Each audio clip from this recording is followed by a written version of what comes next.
My father confessed that he and my mother couldn't stand the sight of each other anymore and had decided to divorce. When he had something important to tell me, Daddy'd say, "Come on, baby," and hand me the car keys. He'd sip and give directions until the blacktop ended and we drove on dirt and gravel. I took a pull of whiskey from the flask he offered, passed it back to him, and drove his Cadillac off the muddy road and into a muddier ditch. Fortunately, we both wore seat belts, and I was driving slowly, as it was nighttime and raining, and I didn't know how the hell to get to Lorene's. Daddy pulled me out the passenger door since my side lay on the ground.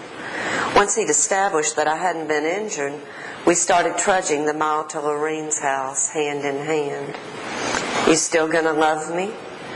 "Won't never stop," he replied, knowing without my saying so that I meant after I wrecked his car rather than after the divorce.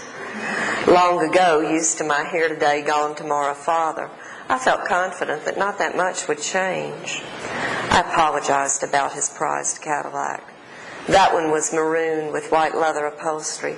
"Oh, hell, baby," he replied, "won't be no harm done. Me and Fritz will get Kenny's tractor tomorrow and pull it right out.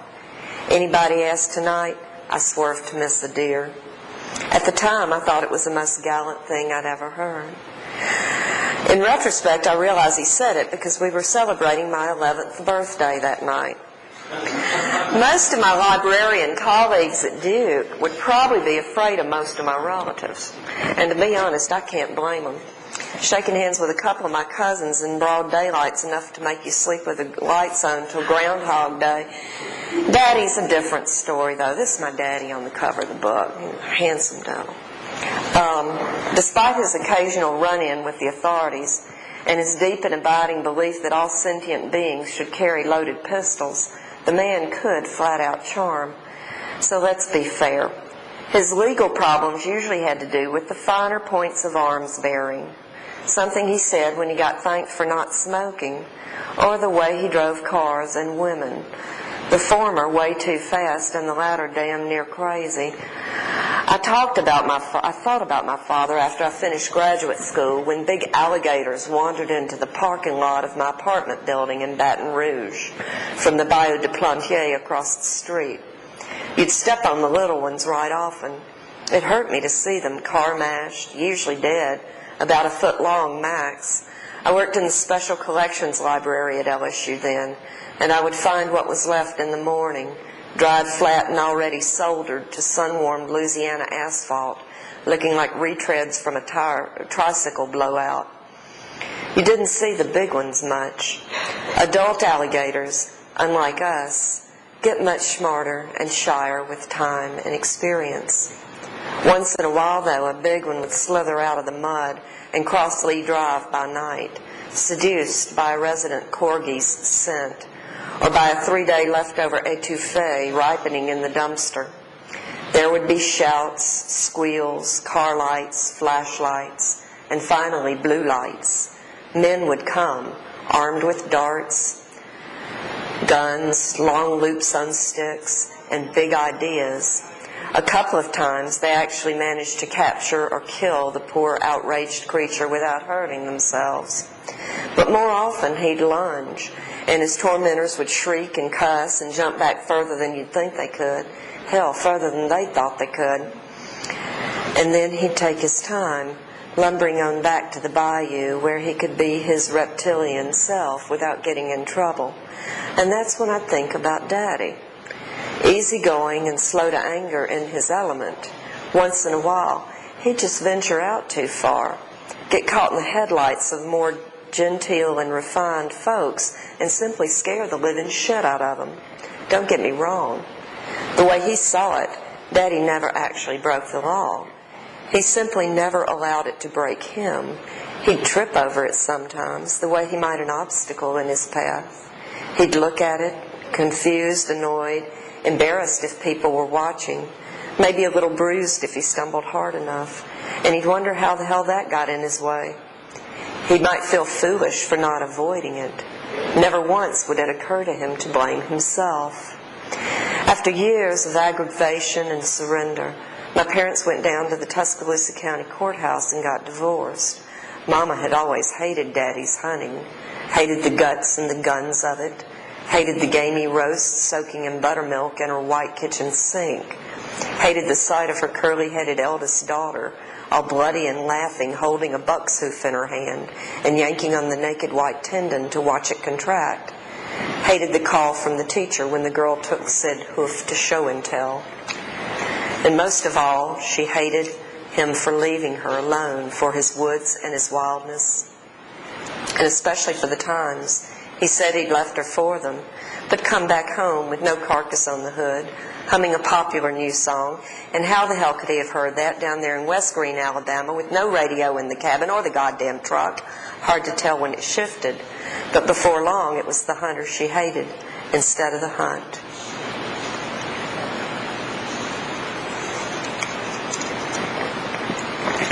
This is from an essay called Body of Knowledge, which is about gradual awareness of sexuality. Connie Lee stood watching a Dialing for Dollars dinosaur movie from over the counter while she shook a brown paper bag filled with flour, salt, and a cut-up fryer. Waiting till the chicken rested on the plate, I phrased my question carefully. "Connie Lee," I asked, looking her in the eye, "what makes people do sex when they don't want babies?" She stopped halfway between the sink and the stove, her fingertips breaded white and sticky. Hooking a rung of the kitchen chair with her bare foot, she pulled it out and motioned for me to sit. She rinsed her hands at the kitchen sink for a long time, picking the flour out from under each nail. She dried her hands on the dish towel and sat down in my mother's chair. "Baby," she sighed, looking from her feet to my face, "when a man and a woman starts kissing way out like that, it's like everything around them just starts coming down all over inside and..." She paused. "Honey, you better ask your mama. I might could tell you now, but it'd be better if you wait and ask your mama when she gets home." But I never did. I waited the way you wait when you know somebody's following you. Like if I looked back fast enough, I might see the shadow of sex or glimpse its coattail before it disappeared. Every year it snuck up a little closer, rustling just a little ways off. I thought maybe it had something to do with the school nurse's "You're a Young Lady Now" presentation. We knew she was going to embarrass us beyond juvenile endurance when she came in wheeling that projector on the rickety metal stand. And Miss Cole sent the boys out for an afternoon of relay races. Y'all remember that? God, it's awful. Like, oh, God. I don't remember much of what the nurse said, even though I listened up good. All I got was something about keeping ourselves clean and how the blood would stop long enough for us to take baths. I do remember looking around the room and seeing my 13 female classmates, mouths gaping in horror, as our tormentors snapped an elastic sanitary belt on a mannequin and demonstrated how the ends of the pad wound round through and around the catches, almost like tying a four-in-hand knot. Having been a charter member of Alleen's secret club in the 2nd grade, I already knew how the belts and pads worked. She'd brought one of each to school and told 5 of us that to be in her club we had to wear it for a solid hour. I'd taken the 11 to noon shift when I wouldn't have to walk around too much.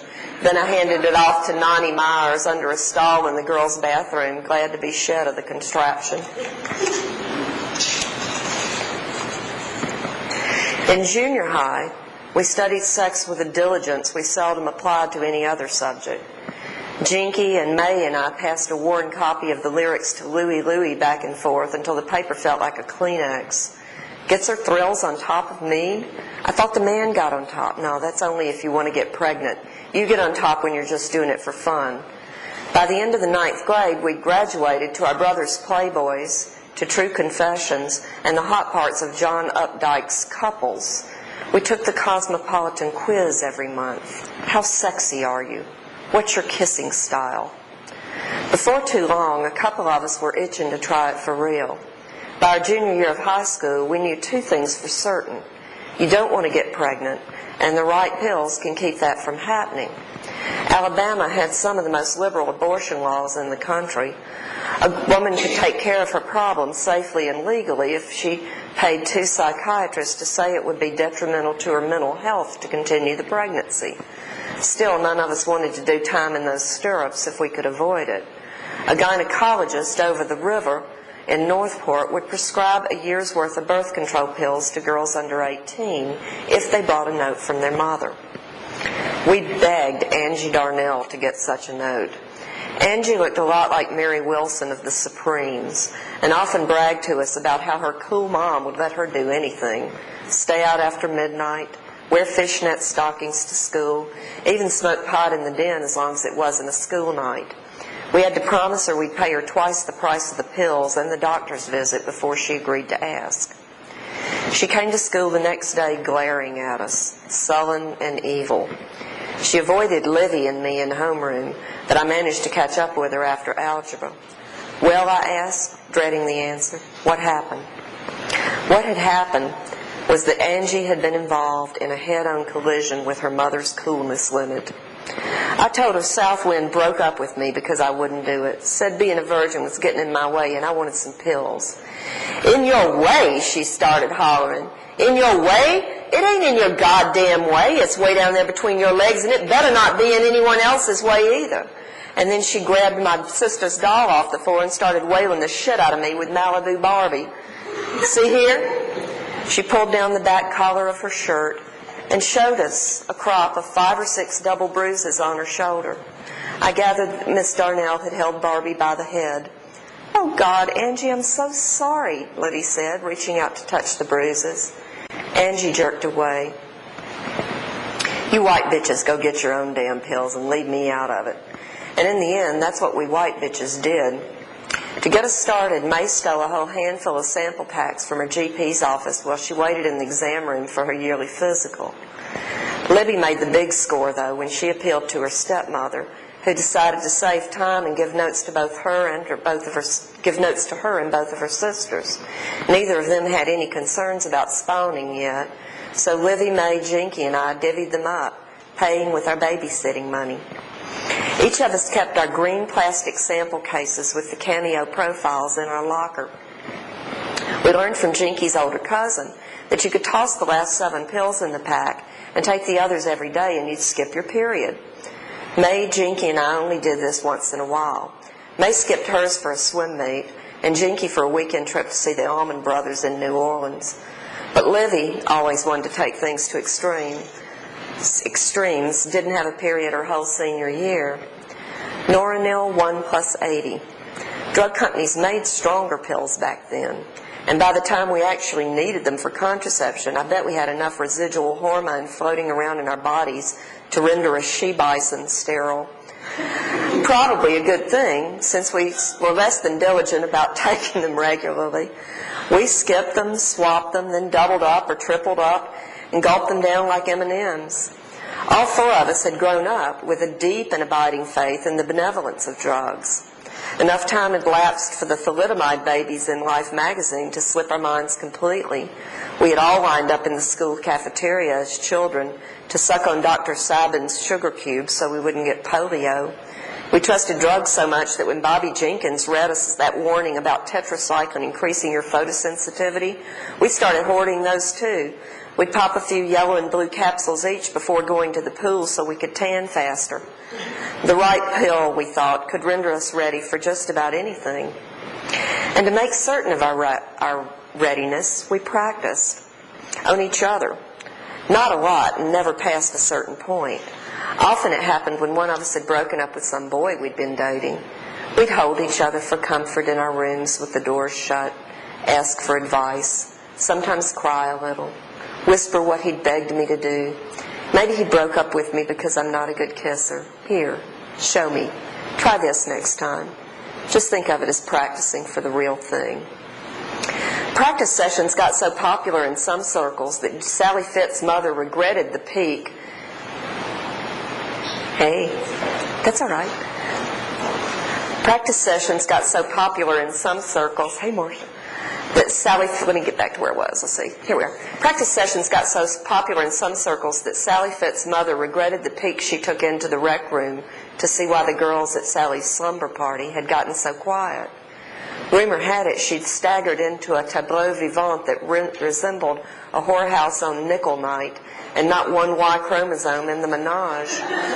Several of the guests did not show their faces at school Monday morning, and poor Miss Fitz, she'd been going to 12-step meetings for months to try and wean herself off Valium, and the incident bumped her all the way back to admitting she was powerless. By our senior year, my friend May and I had shifted gears from considering intercourse to ready to cha-cha. Our approach was cold-blooded. It's just something you have to learn to do to get on with your life, May told me. It's like parallel parking or frying chicken. I just didn't want to get pregnant, get burned, or run into anything too expensive. And none of us wanted to look stupid doing it.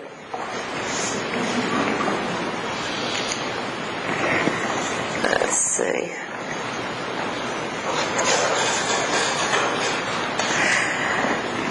This is a piece about a girl that I worked with. I worked in mental health for a long time. It's been a really terrifying thought.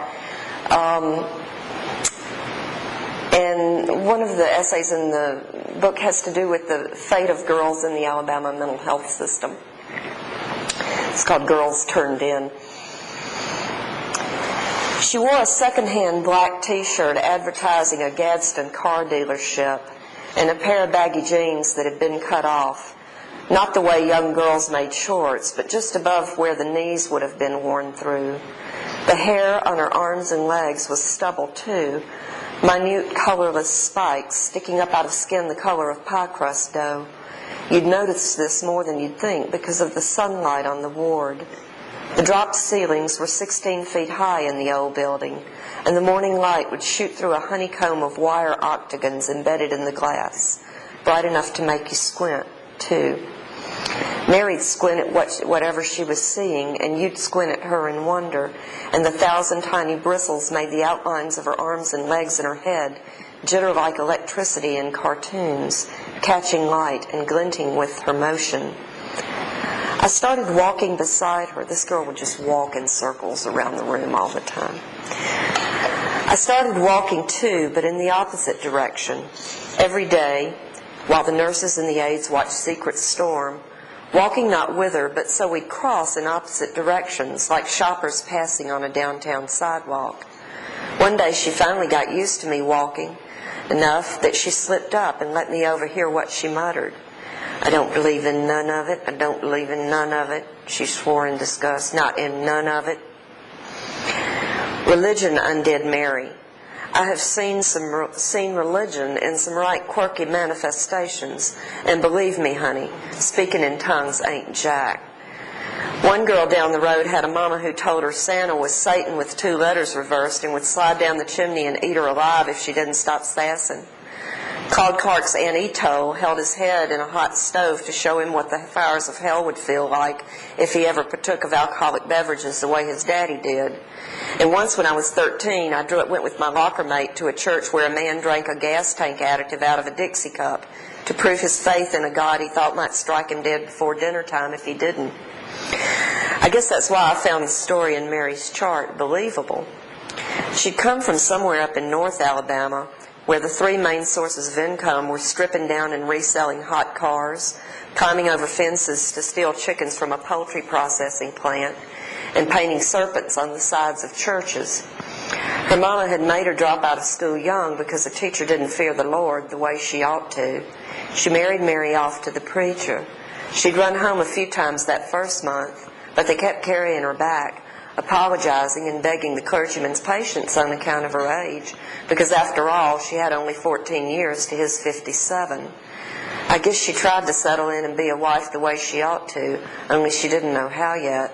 Not much to speak of in the cooking and conjugal duty departments. Turns out he was the one who didn't believe in none of it. After he figured he had her broken of running off, he took her into Northport one day and almost got himself arrested when he came out of the bank and saw her through the drugstore window, squirting a perfume sample on her hair and her wrist, preening and sniffing at herself like a biblical harlot. The preacher yanked her out by her elbow and shoved her into his truck. He figured there was nothing to do but mend her whorish ways, but to take Mary home and shave her. And that's what he did. took the girl out to their shack about 17 miles from everywhere, and dry stripped every hair off her body with his own well-used straight razor. Sometime after nightfall, she finally worked her wrist out of the rope in the backyard where he'd left her hung up, and that's when Mary took to her first fast walk. In spite of the ankle she'd sprained falling, she made it to the house of a neighbor of another faith, while her own spouse was off saving souls at a revival in the next county. Mr. Larkin and his wife were in the living room down on their knees, trying to rig the antenna from a DeSoto station wagon onto their TV set so they could see the laugh-in better, when they heard Mary knocking. Lord knows what they thought when they found her at the door a week before Thanksgiving, naked as a new-hatched jaybird and nicked bloody eyebrowed and kneecap, the Reverend not having been blessed with a steady razor hand. Authorities were notified. I believe there was some litigating around the incident, and the congregation was left without spiritual guidance for several months. After that, it seemed like Mary simply couldn't stop walking, limping a little on account of her bad ankle, so her people packed her off to Bryce's.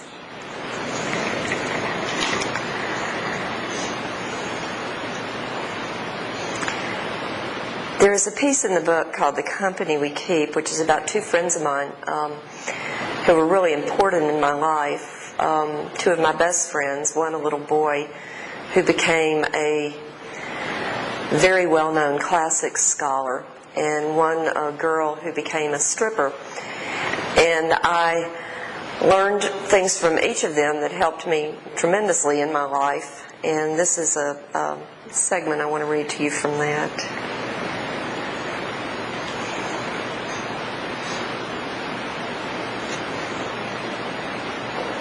I got invited to Jinky's house to spend the night one November Friday when her father got hospitalized.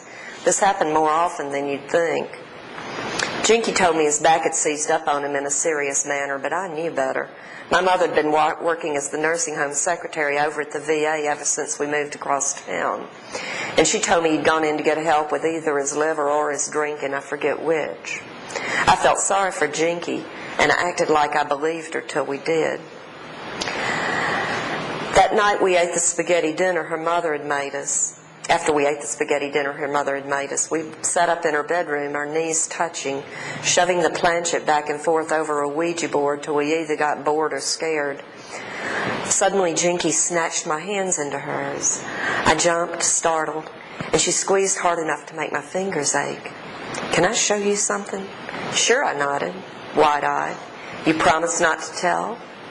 I swore with every sacred needle in my eye a childhood oath I could muster, and I never did tell till now. I think it's okay to tell now, since nobody much is left to get hurt by the telling. "Follow me," she told me, beckoning with her left hand, and we tiptoed halfway up the stairs, stopping on the landing. She undid a rough, painted-over latch, paused, and opened a narrow door I had not noticed. We entered, and she closed it behind us without a sound. I stood in the dark with Jinky, listening to small scurryings in corners of the chilly space, and to the sound of her inching forward, then the snap of a pull chain. I scrunched my eyes shut against an unexpected jolt of light.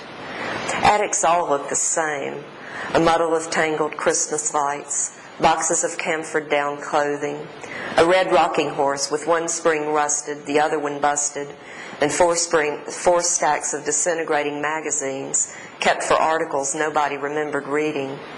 In Jinky's house, the whole mess rested on unfinished floorboards, too old to have splinters. A grown-up could stand in the center once they crawled through the entrance. Knob and tube wiring peeked haphazardly out of the gray cotton candy of loose fiberglass insulation. Jinky took my hand and drew me closer to a trunk with a peeling veneer, long ago shoved into a far dark corner. Looking old as it did, that lid should have creaked open, but it rose silent and easy, revealing the random embroidered mosaic of a faded crazy quilt, seams splitting here and there, tucked in too carefully at the corners. Jinky reached beneath it and pulled, unfurling folds of heavy white cotton. I knew what she held from pictures my half-uncle Sonny had shown me, magazine photographs my mother had cursed her for bringing into our home. Jinky draped the robe over my shoulders and fastened a loose belt around my waist. The garment had substance and structure. The sleeves trailed down over my hands, and the hood fit almost flat on my head, not pointed high the way they did in political cartoons. A bib-like square draped over the lower part of my face like a burqas veil, and I turned to the chifforobe's cracked mirror to see my eyes reflected through the slit. In spite of the garment's weight, the room felt colder to me. I could not read what I saw in my own eyes. It looked like terror at first, but my heart pounded with an exhilarated heartbeat of a child getting away with something dangerous and fun until I thought of what somebody had witnessed through the narrowness of this portal. I shuddered and took a deep breath in, and that's when I caught it, and ever since, that smell is what I remember most. You'd think it might hold the scent of smoke or an attic-y perfume of mouse and moth wing, but it carried the odor of old sweat, folded up dirty and stashed in a hurry sweat, and not the kind men shed from any honest work. The robe stunk the way fear stinks, embarrassing, sharp, and sour. I stripped it off me in a sweep, hugging myself and staring at it on the floor in front of me the way I would at a puddle of vomit. Jinky lifted it matter-of-factly, folded it, and covered it with that quilt, stitched perhaps by the same woman who had fashioned the robe. She looked me dead on and whispered, "He was Klan when we lived in Georgia." People said it that way then. He was Klan, the way they might say he was Republican, Baptist, diabetic, or Navy. And that phrase, that way of defining, still makes sense to me. What he belonged to stood in for his politics and religion, and once he got inducted, it took him like a sickness would, and it never did let him go. Jinky and I never spoke about that robe again. After leaving the attic, we locked ourselves into the upstairs bathroom and sat on the side of a clawfoot tub. I took a whole Chesterfield myself instead of having a puff or two from hers. No filters on those, and bits of tobacco stuck to my glossed lips. We thought we heard her mother's tired step on the landing once, and Jinky shoved the window up. We sprayed the cool night air with Right Guard deodorant to hide what we were doing, giggling together as we fanned with our open hands, our little pink-tipped fingers spread like the points of stars.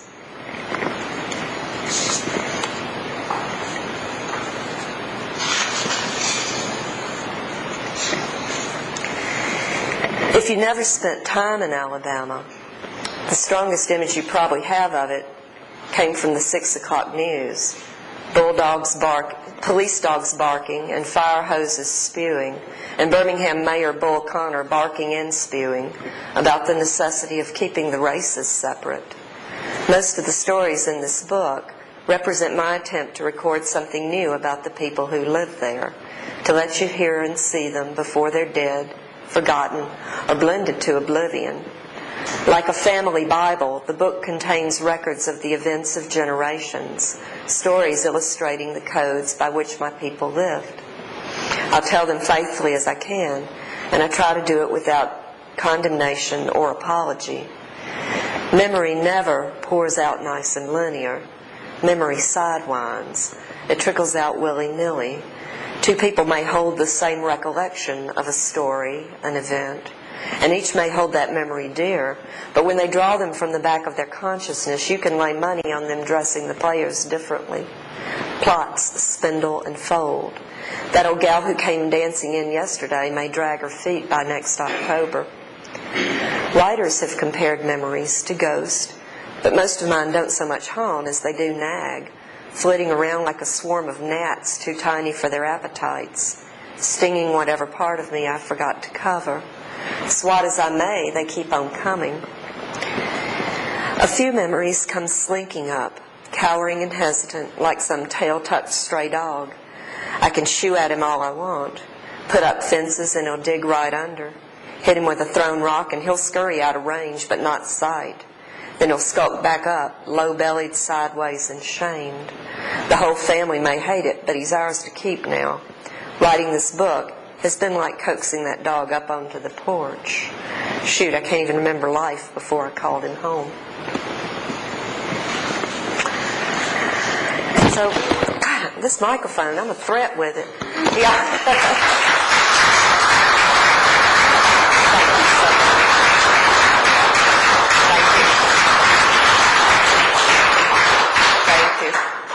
Do you have any comments or questions? Or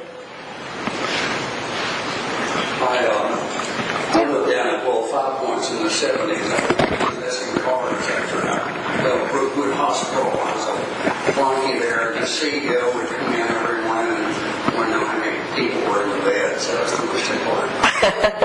And I remember being down in this black neighborhood, and these black cops stopped me, and they said, "You know what, Black boy, you really shouldn't be down here." And I said, "Well, why don't you tell my boss that? Because they tell me I've got to repossess this creek down here." But I lived in this old hotel that had Murphy beds and the walls. And it was so old and decrepit, and it was full of VA veterans and a couple of prostitutes and these this wonderful Jewish couple named Sugar and Freddie ran the place. And another guy and I provided the security. We had it all wired up, and we'd handle the elevator and take people up and all this. And Freddie had the big wheel down in Birmingham, in Miami, and somehow he got in a knife fight, and this guy cut his head off, but it worked out good because we all carried guns, and so his shoulder holster really fit nicely there. But it was a wonderful time in Birmingham. It was down there, below the Vulcan. And, lots of Red lots Mountain. of places to go drink, and lots of hippie people around. Right. And we had a really good time. Yeah, Birmingham, I was about 45 miles from Birmingham, 50 miles, and Birmingham was the big city for us. Birmingham was where Mama would take us once a year, and we'd eat at Joy Young's restaurant, and she'd buy my Easter dress, and my sister and I would ride up and down the elevator at Loveman's till the sales lady made us stop, Did you say you grew up in Tuscaloosa? Tuscaloosa, yeah. I was selling life insurance for Bear Bryant's company, and they'd send us down there once or twice a year for a big pep talk and a few free beers on this. And I'll never forget this girl who lived in Brookwood. I asked her out on a date in Alabama Loft, and it was on a Saturday night, and she spent the whole time crying on her stage. Well, football was taken very serious there. That was great fun. Thank you. What were you doing in the mental health field, and how did you transition to be an archivist to do? It's not a big a jump as you would think. You were writing the whole time. I've always written, but I grew up in a working class family, and it was always, while my family really valued education, it was always assumed I would go to college. College was a place where you went to get a better job. You got a higher paying job if you went to college. So, and I went into a really practical field, art history, for my undergraduate degree, and decided that it would be more practical if I started doing art therapy. So Alabama had a good special education department, and I started doing volunteer work and worked myself into a job in mental health doing art projects and activities on the adolescent unit at Bryce Hospital and at a children's center. So that's how I got in mental health. And I did that for many years. I did that through school and for a few years afterwards. And when I changed fields, I got into a field that I really burned out on it. It was wonderful work, and I learned a lot of it, and I'm very glad for the experiences I got in that. But there were a lot of things I saw that were just really hard to put out of your mind at night. And 3 of these girls that I wrote about in this book were 3 that have really haunted me all my life. I just want to thank you for keeping Southern culture, Southern mentality out there. I was talking to a friend of mine tonight, telling her I was going to be up here, and she's from another part of the country, and she said she always enjoys hearing Southern stories, and she said the Atlanta area is losing that Southern influence. Becoming just this wonderful metropolitan city, which is great. But your voice is well heard. And I Thank thank you for keeping that. Thank you. It's important. It's something that, I think there's a lot of shame, in being from the Deep South for a lot of people. And I consciously, in college, tried to lose my Southern accent. And, I sort of speak standard English as a second language. I got relatives who talk more like that, and I like that speech. I'm not making fun of that speech. I find a lot of standard English to be pretty desiccated, I think, to express. I think that I was interviewed in Poets and Writers magazines, and one of the things I was talking to the woman about, I was using an example. I said, I think looks like it's going to come up a frog strangler is a much better sentence than I think it may rain. I think it's just a better sentence. It's more fun, and it's more creative, and it's more expressive. And I think now working at a university and working in academia, I'm around so many people who do equate Southern speech with stupidity, racism. So I think it's really important to say smart and compassionate things with a Southern accent. I think it's very important for people to hear that. It's kind of like Willie Marks, I guess, or Willie Rush. Yeah. Where'd you go to college? University of Alabama undergraduate school, and I got a master's degree in archival management at North Carolina State University. Never took a writing class.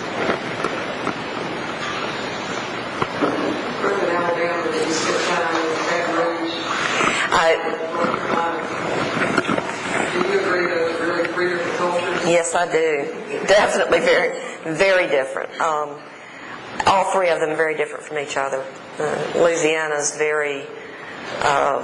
that's another world, and I loved Louisiana, and it drove me absolutely bonkers, but I loved it. I loved the richness of that culture, and the music, and the food, and the warmth of it, and the politics and the pollution made me absolutely batshit crazy. And when I left, it's one of the hardest places to leave, and one of the hardest places to go back to.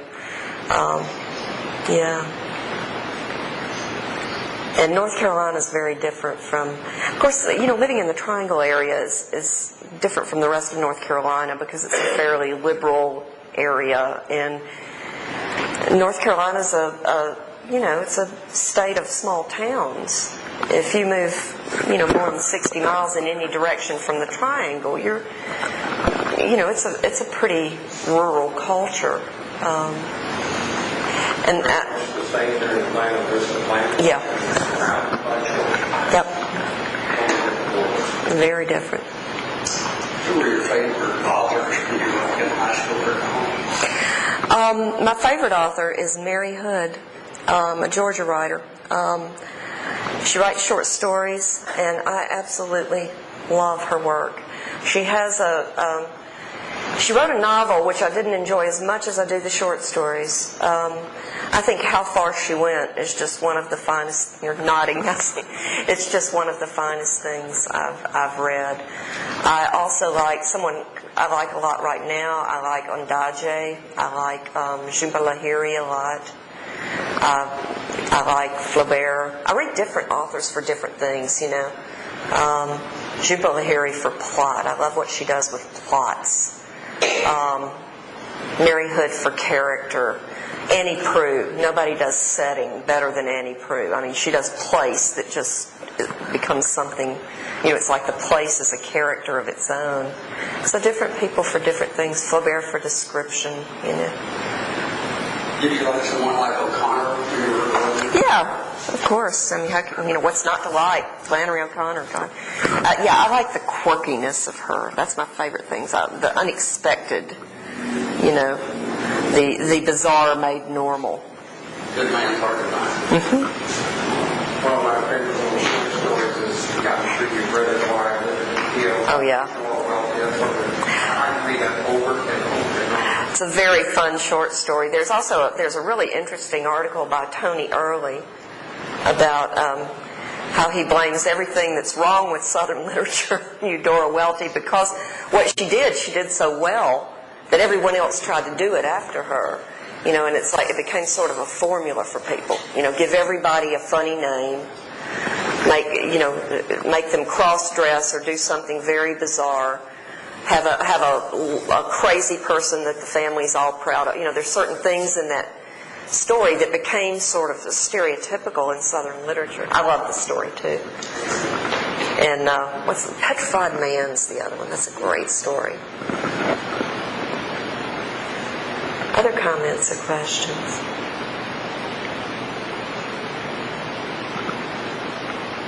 All right. What's your novel about? Right now, it is about. It's about a man who is walking his daughter to school, and he stops in at the 7-Eleven to buy a 6-pack of beer, and he buys a pack of Redskin peanuts so that the beer won't look so lonely up on the counter. And the little girl buys a lot of candy, and it's all red candy, and she puts it on the counter next to the beer, but not the way children will if they're like, "Daddy, can I have some candy, please, please, please?" She puts it up there like something he owes her. And he buys the candy, and she gets on the school bus, and he opens his mouth, and his whole mouth is red from the candy, and he sticks out his tongue at her, and that's the last time she sees him for 8 years. Her mother's having an affair with a married man who dumps her at a park before a tornado. And she's parked on the... He wasn't a hero. No. And she's parked on a cliff over the river because she believes the tornado can't cross the river, and she wants to watch it. And the little girl's who's very smart, is trying to convince her mother to drive away, that it's not really a very safe place to be on the cliff. And the mother is thinking about how far down it is to the water, and would this man who lives on the other side of the river hear the splash if she drove over the edge. And that's how far I've gotten on it. It's about tornadoes and red candy.